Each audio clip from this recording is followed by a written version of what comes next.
One Zambia, one nation. You are watching the main news. To present, my name is Henry Himonde, and my sign language interpreter is Neham Mumbi. Here are the details. Construction of Sinozam Vocational College completed. Agriculture mining show set for this week. 22 groups benefit from empowerment loans. Plus, athletes awarded at regional annual sports. And now the news in detail. Construction of the Sinozam Vocational College of Science and Technology in Luanshya district on the Copperbelt province has been completed.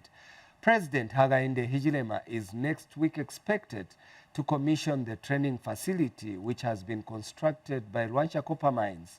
Luanshya District Commissioner Lavmo Ngonomo is in the company of other government officials, inspected the facility ahead of the commissioning. Details in the following report. Skills development promotes growth and social development by creating more skilled and diverse workforce. It also helps to level the playing field and reduce inequality in the country. This is why Luanshya Copper Mines on the Copperbelt province has invested in the construction of the Sinozam Vocational College of Science and Technology.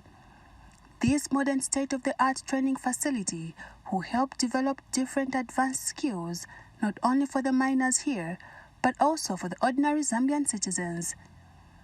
This trade school is also equipped with state-of-the-art equipment that will help promote skills development. This investor has looked at that facility and they saw a lot of gaps in relation to the skills required to efficiently run the mine. So they decided to invest in a modern training facility. But I want to say that this is not strictly a college that's just going to train people who are going to work for the mines. It's open to the public. It's open to every Zambian. You need to meet the minimum, of course, the minimum criteria for you to get into the college. Those who will undergo training here will have an opportunity to be attached to different training institutions in China for further skills development. Talking to mine management, the best students, the ones who do very well, will have the opportunity to be attached to training facilities in China. So this is it's good for us. It's good for the district, it's good for the country. The district commissioner has since encouraged youths to take advantage of this facility and get the necessary skills once operational. Because the mine is going to create jobs, and those jobs will require people with a certain skill level. So I would encourage them to get ready when they start advertising, looking for students, to be the first to come here, to be enrolled, to train. And there's no reason why somebody that has, let's say for an example, you have 12 points at grade 12. Why do you want to be a general worker? President Hakainde Hichilema is next week expected to commission this facility, whose works commenced last year and has now been completed. Jane Simalumba Zanis in Luanshya, Copperbelt province. On the Copperbelt province, Provincial Permanent Secretary Augustine Kasongo has called on Zambians to fully participate in the upcoming Copperbelt Agriculture, Mining, Industrial, Networking Enterprises Show, whose gates will open on 28th to 30th of May 2024 in Kitwe. Mr. Kasongo emphasized the need for people to attend the show so as to learn best practices in the mining and agriculture sectors. Details in the following report. With only a few days remaining for the gates to the 2024 Copperbelt Agriculture, Mining, Industrial, Networking Enterprise Next show in Kitwe opens to the public, exhibitors have continued preparing their stands. A check by Zanis in the showgrounds found people getting their stands ready ahead of the opening day. As you can see, I'm preparing this. This is the whole filler. There are some clerks to this building. So we want to fill it up and doing the painting. I understand our council preparation for showground. But today we have sana na council in sunga fe. As you can see, today we have safe community for prevention of paints. Kitwe District Commissioner Lawrence Mwanza says preparations have advanced as over 130 exhibitors will be participating in this year's show. You've seen everybody's busy to get the stands ready, and also the information that we have, the confirmation of the people will be, the companies that will be participating, more than 130. That's a good number and a bigger number compared to last year. You know, after COVID, we never, there was no show until last year, but this year will be a bigger show, I can even see. And Copper Board Permanent Secretary Augustine Kasongo has since called on Zambians to fully participate in the show and learn best practices on how to improve the mining and agriculture sectors. I think you've heard the president is talking about agriculture as one of the main activities that can also improve our economy. So we're talking about mechanized farming here. So a lot of companies that are doing agriculture-related equipment are exhibiting there. So it's very important that people find time to go and see what is being exhibited so that they can also buy the equipment. And I'm sure there are some companies that may also be giving out this equipment on this, so that we also contribute to the target of the nation of harvesting 10 million metric tons of maize. President Hakainde Hichilema is expected to officially open the 2024 Kamenex show, which will be celebrated under the theme Unlocking Opportunities for Growth, Zambia's Land-Linked Position.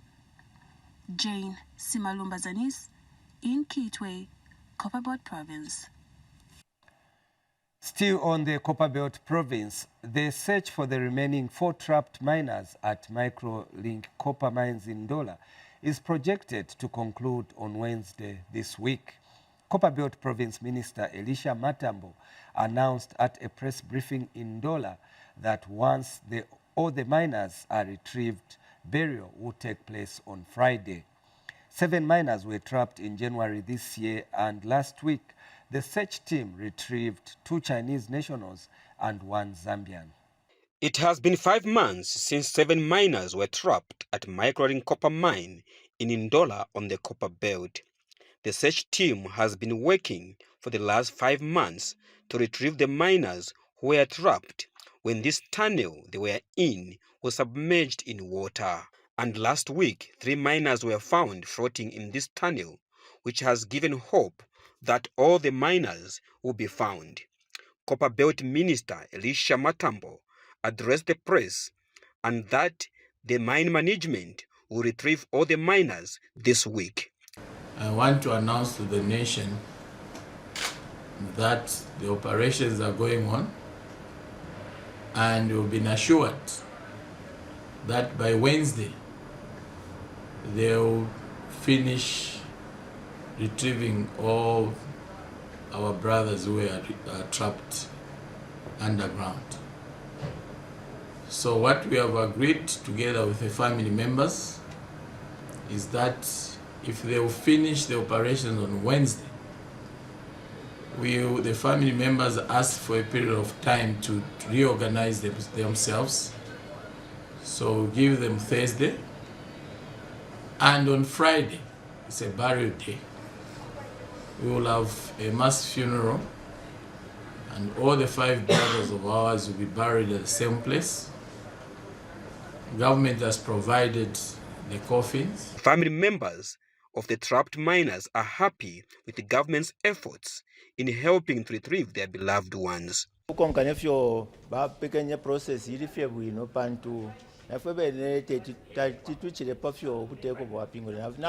pantu January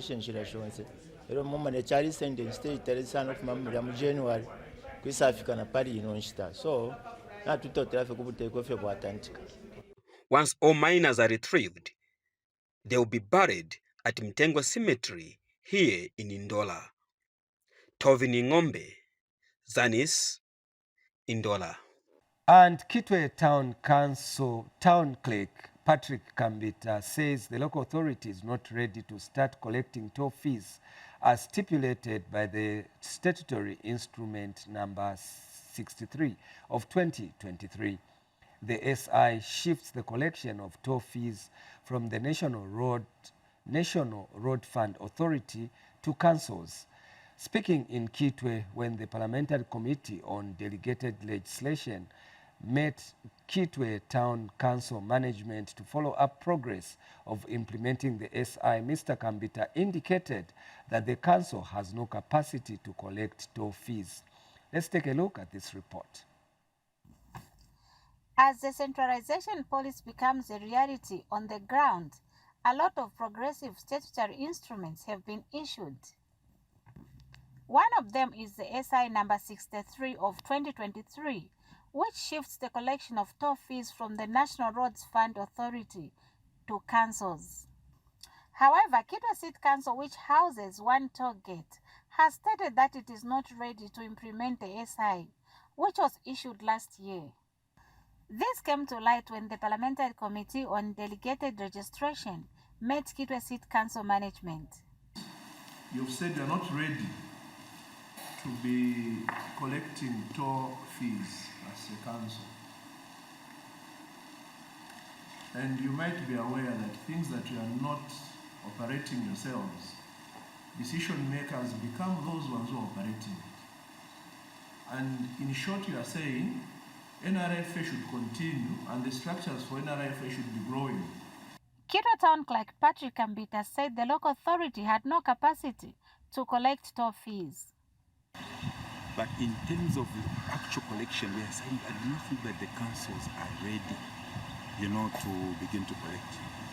You can imagine what is collected per day. What is collected per day from toll fees are millions.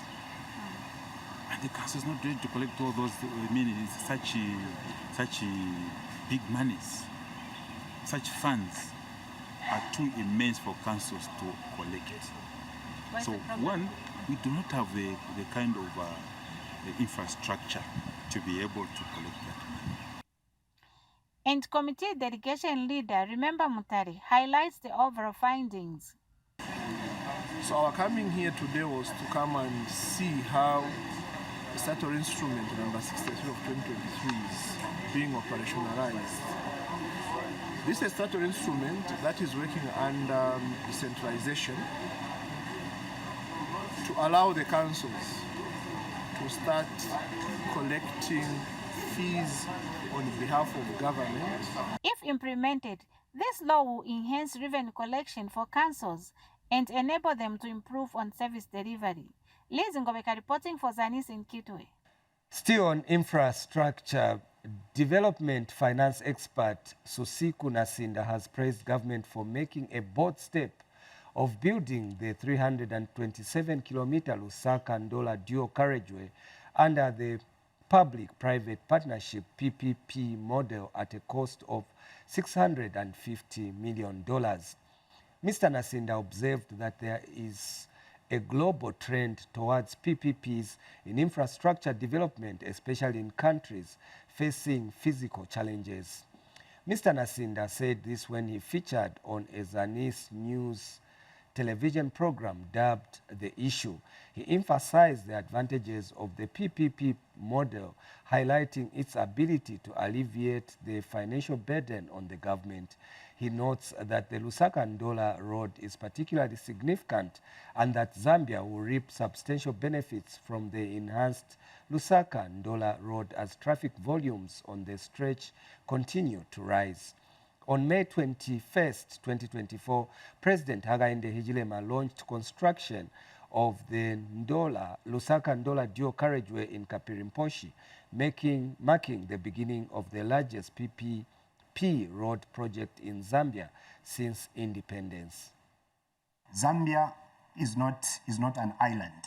Zambia is a landlocked country that supports the DRC, and so exporters of products from South Africa are able to use this road to export their products into the Congo, Congo DR, and then Congo DR is also able to export its copper produce. You know, Congo is the largest copper producer on the African continent right now. So this is a gateway in the region. It's a gateway that supports Namibia. It's a gateway that supports Zimbabwe. It supports Botswana.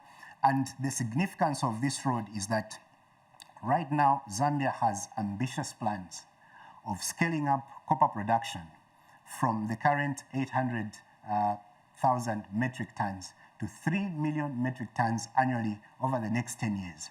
What this means is that for the country to reach that kind of production level, we need to scale up important infrastructure to be able to support that. So we commend government for this bold step. We are going to have a world-class road that will stand the test of time, but more importantly, for the next 25 years, government will not be able to spend on this road. I think it's a game changer.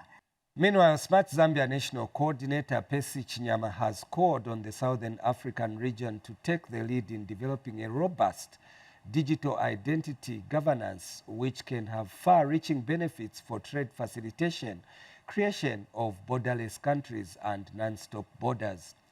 Mr. Chinyama said this during the close-out session workshop on accelerating sustainable digital transformation through collaborative efforts between GovStack and DPX at the ID for Africa 2024 conference in Cape Town, South Africa. He explained that developing a standardized digital ID system in the region can lead to a passport-free zone within SADC and COMESA regions. Mr. Chinyama also highlighted the importance of collaboration and innovation in making the project a success.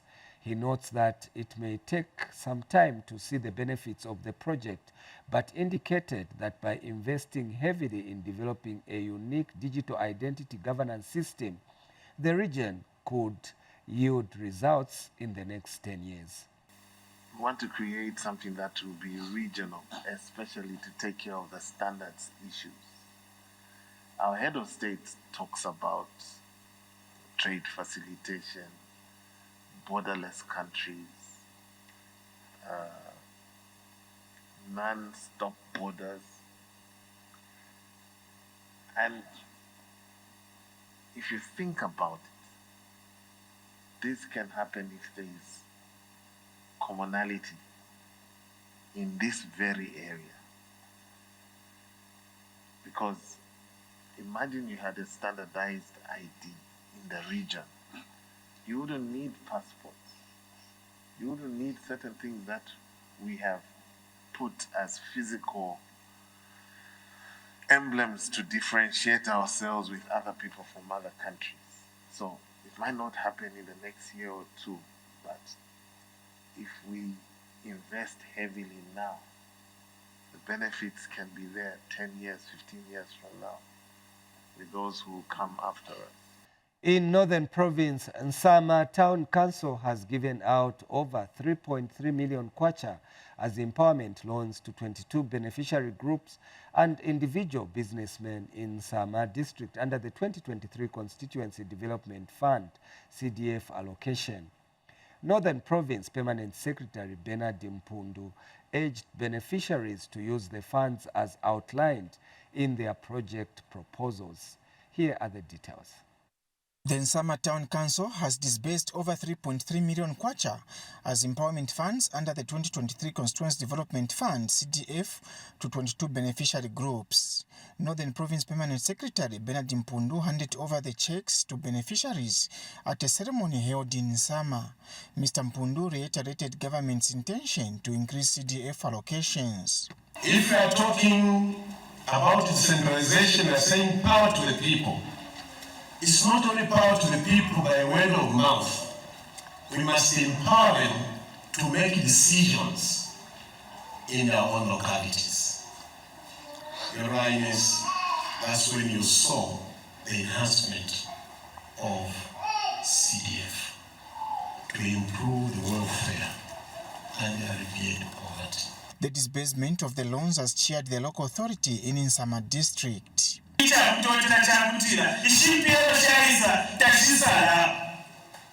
ekintu kimwe kye bapulezidenti baabumba tekisalagalika kikoresha bampumi qualification y'abakozi yawulina Zambia naawulinga okushya benefiti muri CDF mwebalepo kamaloni ifita vyashitikako ukufumana kuno swala watupewa rupia tulupozeko sana mani rupia tukawesha. Senior Chief Nsama was also represented at the function. CDF last time increase ichine uyuateka aina ba poverty alleviation. Not time prove like yama community residents across the country. To the beneficiaries, the disbursement of the funds is timely. For Zanis in Nsama district, I am Patrick Kabwe. And now in environmental news, a total of 118 women and female youths in Chisankane ward of Kafue district in Lusaka have successfully received 6 months training in accelerating climate resilient small and medium agribusiness enterprises organized by the United Nations Institute for Training and Research. Kafue Town Council Chairperson Wumba Malambo, who graced the graduation ceremony in Shantumbu area, expressed gratitude to UNITA and its funders, the Arab Bank for Economic Development in Africa. Here's a report. These women and youth of Shantumbu area in Sankane ward of Kafue district are overjoyed as they have successfully completed a training dubbed Accelerating Climate Resilient Livelihoods through Small and Medium Agribusiness Enterprises, organized by United Nations Institute for Training and Research, UNITA. Kafue Town Council Chairperson Wumba Malambo graced the occasion. I firmly believe that this training has successfully equipped our learners with the necessary skills and competences to address the challenges posed by climate change and seize the opportunities that lie within the agriculture sector. Ladies and gentlemen, under the new government of Mr. Hakainde Hichilema, an inclusive approach is being fostered to ensure that private sector and NGOs work together to enhance production, productivity and value addition in our country. The area councillor was also present at the event and took time to share some advice. There is money at the council. Use WDC. Use World Development Committee. Mupange ma cooperative, mukutana bena ma cooperative. So that mupele mlembese tikisaine bizenda. Mutenge ndarama muyambe ma business ya.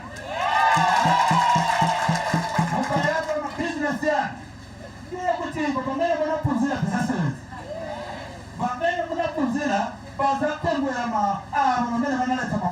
Meanwhile, UNITA is happy with the number of women that turned out for the training. When we started many months ago, when I talked with our lead mentor, Stanley, we were expecting 20 of you who will participate in the program. But now we have more than 100 participants completing this program, and we are pleasantly surprised with the warm welcome and your time and being able to participate in this initiative. I would like to also acknowledge that this program is made available through the financial support of the Arab Bank for Economic Development in Africa. Beneficiaries of the training now share their experience.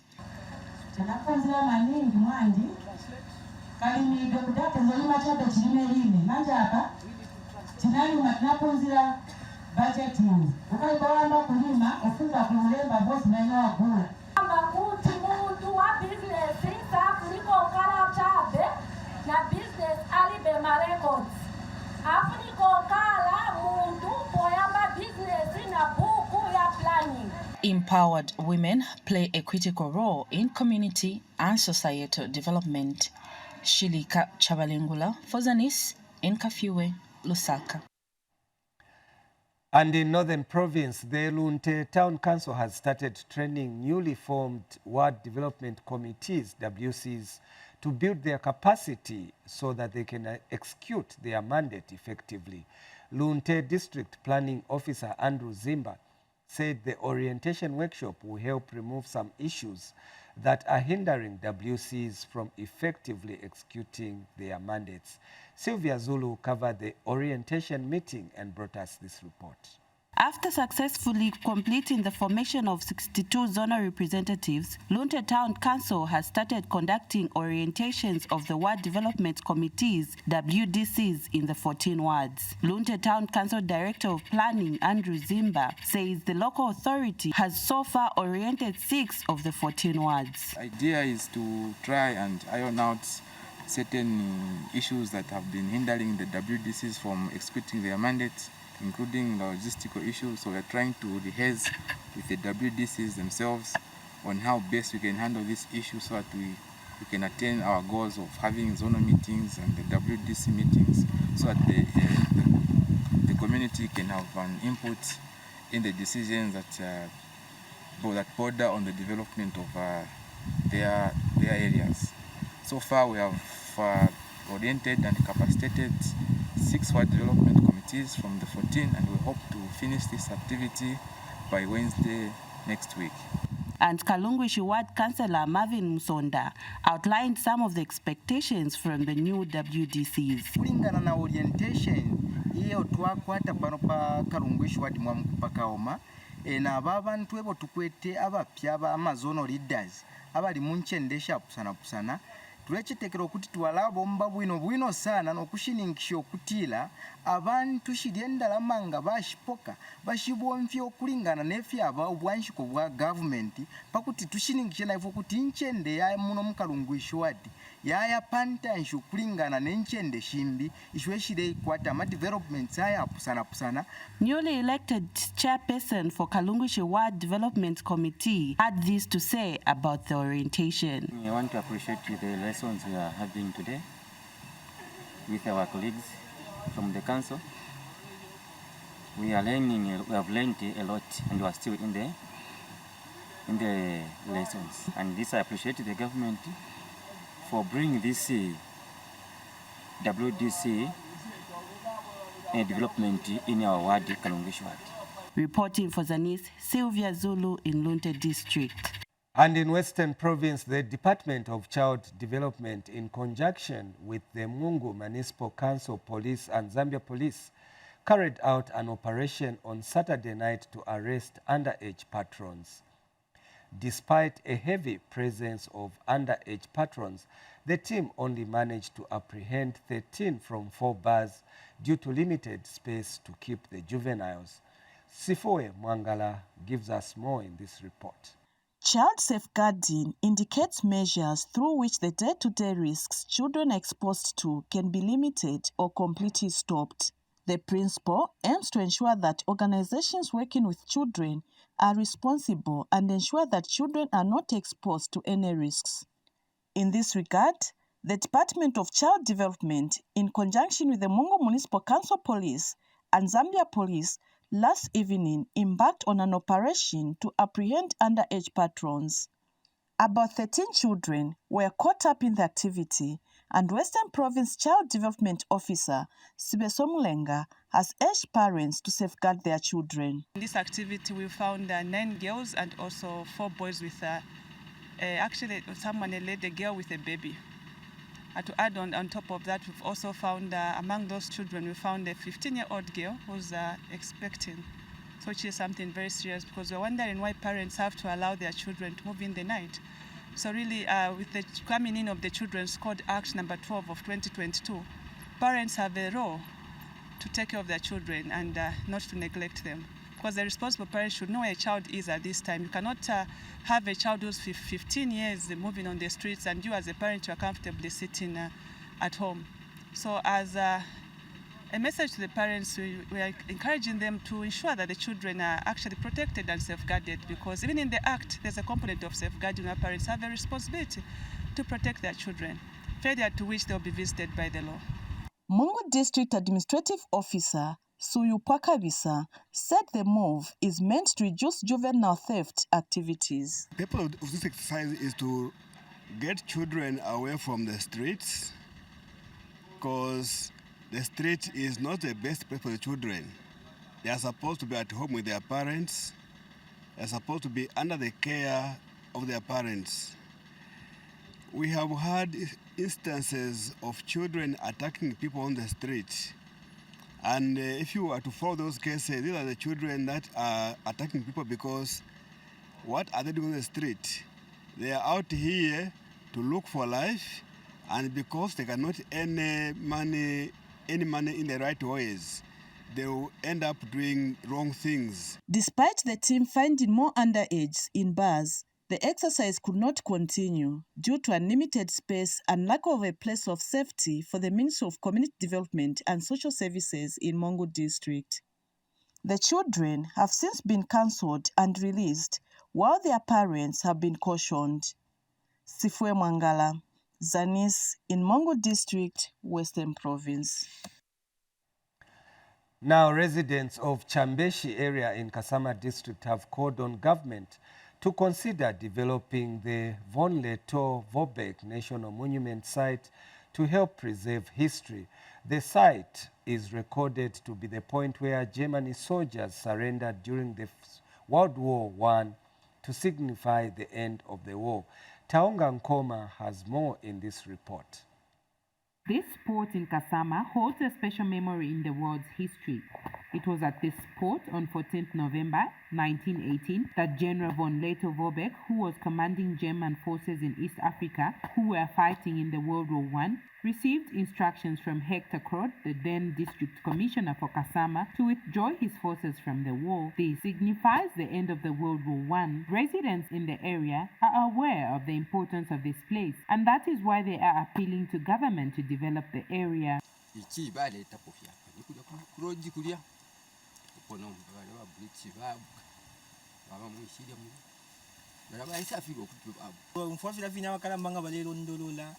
Lerondo kuti apepa puilire nkondo bafiro kwa bukabuli umumano we wadiapa yashire puila papeli mukwaina pacho ningalomba ko buteko bwinga wa myako ino nchini natikotalandi isu masana ya kutila kuti bakula kona tumbi museum iya kutila abantu bonse abaleisa.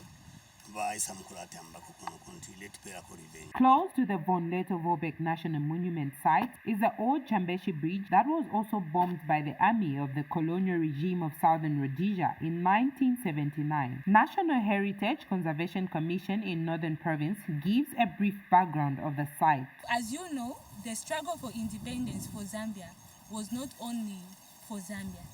When our founding father, Dr. Kenneth Kaunda, and the others were fighting for the liberation of this country, they also included Zimbabwe, which was then called Southern Rhodesia. So the Southern Rhodesian army bombed this bridge because they suspected that some Southern Rhodesian rebels were kept in Zambia. These two places and many others in Northern Province highlights the significant role that this country played in the world's history and in liberating countries in the region. For Zanis in Kasama, I'm Taonga Nkoma. Taonga Nkoma there with that report. The news continues. The Zambia National Public Health Institute has urged the media to enhance health and risk reporting in a bid to fight communicable diseases such as cholera among communities. Institute Risk Communication and Community Engagement Coordinator Kabukabu Akufuna said the media is an important stakeholder in disease prevention among communities. Here are the details. Information is power, and a well-informed society makes well-informed choices. It is for this reason that the Zambia National Public Health Institute is training the media in Eastern Province on health and risk communication to better disseminate health information to the public. The 2023-2024 cholera outbreak. We realized that as an institute, and especially under our communication cluster, we needed to work hand in hand with the media. So the media are key stakeholders with our institute. The media, as stakeholders, they need to help out in sending out key messages. We had a hiccup when we had recorded a lot of community dates. Why? because the community were not really receiving the key messages down in the communities. So my expectation is that from this training that we are having here, we'll be able, our colleagues from the media will be able to improve in terms of the reporting. Because sometimes in the past, I think we all have different expectations. The media has different expectation. Us as health workers, our expectation also is quite different. But I think this gives us an opportunity to understand each other so that we can be on, we move in the same lane. And a participant in the training, Christopher Banda from Prime TV, appreciated the timely engagement. Yeah, we really thank ZNPHI for coming up with this media training. As it has equipped us with, a lot of knowledge. From now, I've learned, a lot of things that even specialization, in reporting matters to do with health. Yeah. Most of the times we rely on, politicians for stories, maybe not regarding, stories in the Ministry of Health or stories to do with health issues affecting, people in communities. So it is important for me what I've learned that, I need to also specialize in health reporting, which is very important. Okay. Hope Walia, Katete District, Eastern Province. The Pentecostal Assemblies of God in Zambia has advised churches in the country to maintain neutrality and uphold their role of offering spiritual and moral guidance to the nation. Pentecostal Assemblies of God Southern Province Bishop Ronald Tebulu explained that the church should heighten its efforts in complementing government's development initiatives at community level. Here is a report. The church is said to be a key institution involved in fostering development of communities at grassroots level. This is why these women from Pentecostal Assemblies of God Zambia in Southern Province have gathered in Choma District to commemorate 40 years of women's contributions to enhancing development in their local communities. And Southern Province District Bishop Ronald Tebulu wants the church to remain neutral on matters of national governance.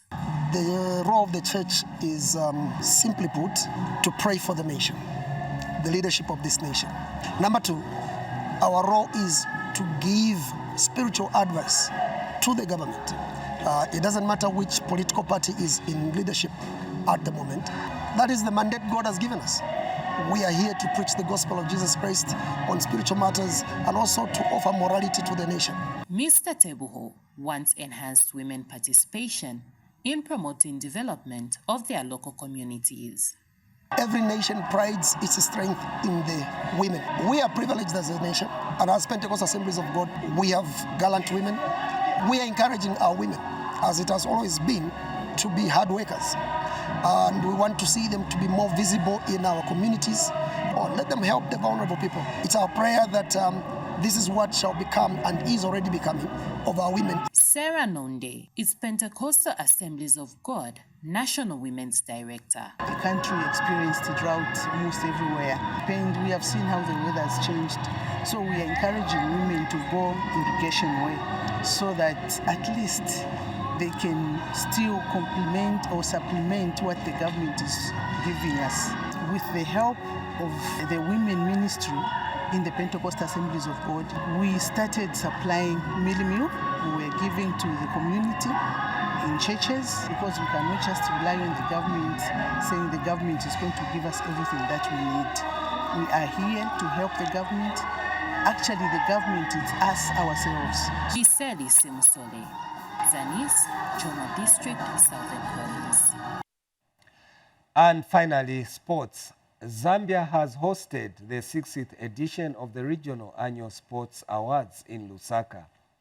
Officiating at the awards, Vice President Mtalena Lumango, who represented President Hakainde Hichilema, said government will endeavor to increase investments towards funding sports programs that contribute and support national development. President Hichilema said government desires to achieve a milestone in sports. Muna Chiwende attended the awards and brought us this report. Zambia has successfully hosted the 6th edition of the Regional Annual Sports Awards (RASA) at Mulungushi Conference Center in Lusaka with representation from 10 African countries. 4 Zambians were nominated in the RASA Awards, where Virginia Chulongo emerged winner as the Best Sports Journalist of the Year. Vice President Mutaina Lumango, who represented President Hakainde Hichilema, officiated at the ceremony. As governments, we will endeavor to increase investment towards funding these and other programs that contribute and support the national development priorities in the best interest of our citizens. Distinguished guests, ladies and gentlemen, as governments, we would like to see the realization of more milestones through sport. Region 5 should therefore continue to coordinate sports and recreation development in our region. And Region 5 Council of Ministers Chairperson explained the importance of sports in the region. We established Region 5 Youth Games, which have grown to be our flagship programs to date. We developed people and places. In the process, building an inclusive, accessible, and cohesive sport and recreation ecosystem. Meanwhile, African Union Sports Council, Regional 5 Chief Executive Officer, thanked the Zambian government for accepting to host the awards. Your Honor, the Vice President, in the support of our governments in this region, our governments that remain resolute and resilient in investing even against all odds. We just came out of the novel COVID-19, the invisible enemy that brought sport to a halt and our economies to a grinding halt. But our governments have continued to be resilient, to invest in our people through the power of sport. Our region is going through yet another challenge of a drought that is so heavy on our economies. But we thank you, Your Honor, the Vice President, and the government of Zambia, and the governments of the other 9 countries of this region for remaining committed to investing in the power of sport. This year's RASA Awards were celebrated under the theme, Celebrating Sports Excellence and Innovation. Muna Chiwende for Zanis in Lusaka. Muna Chiwende's report brings us to the end of the news, but before we go, let's take another look at the top stories. Construction of Sinozam Vocational College completed. Agriculture mining show set for this week. 22 groups benefit from empowerment loans. Plus, athletes awarded at regional annual sports. That is all we had for you on the news desk. On behalf of the entire news production crew, my name is Henry Himonde, and my sign language interpreter is Neham Mumbi. Until next time, it's goodbye.